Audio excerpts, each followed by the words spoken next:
आप सभी को जय श्री कृष्णा, राधे राधे। तो जितिया व्रत की आप सभी को बहुत बहुत शुभकामनाएं। तो इस साल जीवित पुत्रिका व्रत इसको भी कहा जाता है और जितिया व्रत भी कहा जाता है। तो 14 सितंबर को रखा जाएगा। इस दिन भाद्रपद मास की अष्टमी तिथि है। इस व्रत में भगवान श्री गणेश, माता पार्वती और शिव जी की पूजा होती है। शाम के समय प्रदोष काल में भगवान शिव की पूजा करके कथा सुननी चाहिए।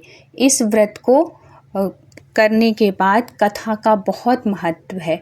तो चलिए सुनाते हैं जीवित पुत्रिका व्रत की कथा, जिसको जितिया व्रत भी कहते हैं। तो आज के दिन चील और सियार की कथा सुननी चाहिए। इससे बहुत फल की प्राप्ति होती है और सारी जानकारी इसमें दी गई है कि क्या करना चाहिए और क्या नहीं करना चाहिए। तो कथा इस प्रकार है। एक वन में सेमर के पेड़ पर एक चील रहती थी।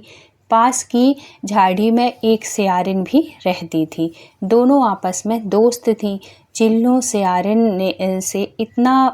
और सियारिन से इतना प्रेम करती थी कि वो जो कुछ भी खाने को लेकर आती थी उसमें से सियारिन के लिए ज़रूर रखती थी, जो चील थी। इस तरह दोनों हंसी खुशी दिन बिता रही थीं। एक बार वन के पास गांव में औरतें जितिया पूजा की तैयारी कर रही थीं। चीलों ने उसे बड़े ध्यान से देखा और अपनी सखी सियारों को भी बताया।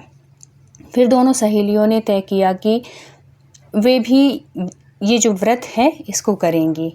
सियार और चील ने जितिया का व्रत रखा। उसी निष्ठा और लगन से मंगल कामना करके पूरे दिन निर्जला व्रत रही। मगर रात होते ही जो सियारिन थी उसको भूख और प्यास लगने लगी। अब वो भूख प्यास की वजह से तड़फने लगी। जब बर्दाश्त ना हुआ तो जंगल में जाके उसने मांस और हड्डी पेट भरकर खाया। चील ने हड्डी चबाने के कड़कड़ की आवाज़ सुनी तो पूछा कि ये कैसी आवाज़ है। तब सियारिन ने कह दिया, बहन, भूख के मारे मेरा पेट गुड़गुड़ा रहा है, ये उसी की आवाज़ है। लेकिन चील ने सियारिन का झूठ पकड़ लिया। उसने सियारिन को खूब सुनाया, मतलब बातें सुनाई कि जब व्रत नहीं रह सकती थी, जब व्रत नहीं रहा जा रहा था तो तुमने संकल्प क्यों लिया, और संकल्प ली थी तो उसको पूरा करती। क्योंकि कोई भी व्रत हम संकल्प के साथ अगर करते हैं ना तो उस व्रत को बड़े नियम के साथ करना चाहिए, तभी हमको उसका फल प्राप्त होता है।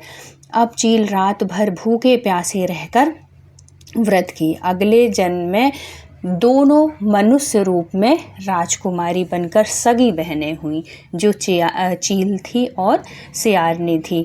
तो सियारिन जो थी वो बड़ी बहन हुई और उसकी शादी एक राजकुमार से हुई, और जो चील थी वो छोटी बहन बनी। अगले जन्म में उसकी शादी उसी राज्य के मंत्री पुत्र से हुई। बाद में दोनों राजा और मंत्री बने। सियारिन के जो भी बच्चे होते वे मर जाते, जबकि चील ने बच्चे स्वस्थ और हट्टे कट्टे रहते थे।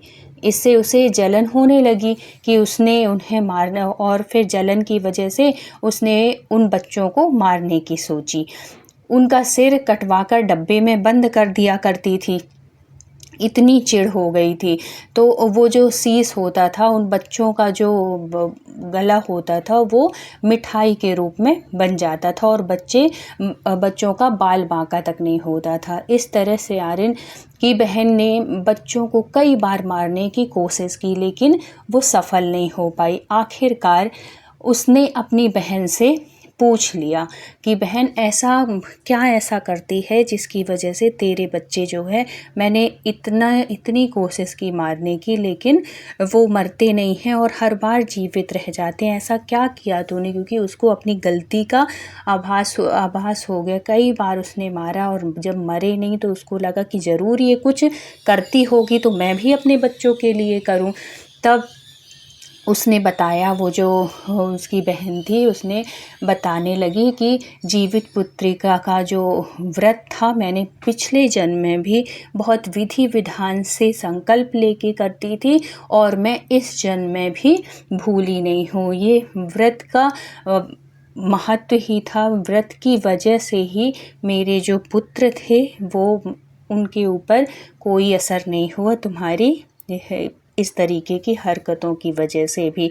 तो इतना महत्व होता है जीवित पुत्री का, जितिया व्रत का। इतना फलदायी है कि उससे हमारे बच्चों की हमेशा रक्षा होती है। भगवती हमारे बच्चों की हमेशा रक्षा करती हैं, इसलिए हर माँ को ये व्रत करना चाहिए। और जिस क्षेत्र में ये प्रचलित है, बिहार यूपी में ये व्रत रखा जाता है अपनी कुल परंपरा रीति के हिसाब से, आप ये व्रत रखिए। और अगर आपके घर परिवार में नहीं होता, आप जितिया माता को प्रणाम करके उनसे आशीर्वाद ले सकते हैं। और अगर वीडियो अच्छी लगी हो तो प्लीज़ लाइक, शेयर और सब्सक्राइब करिएगा। फिर मिलते हैं किसी धार्मिक कथा कहानी के साथ। तब तक के लिए राधे राधे।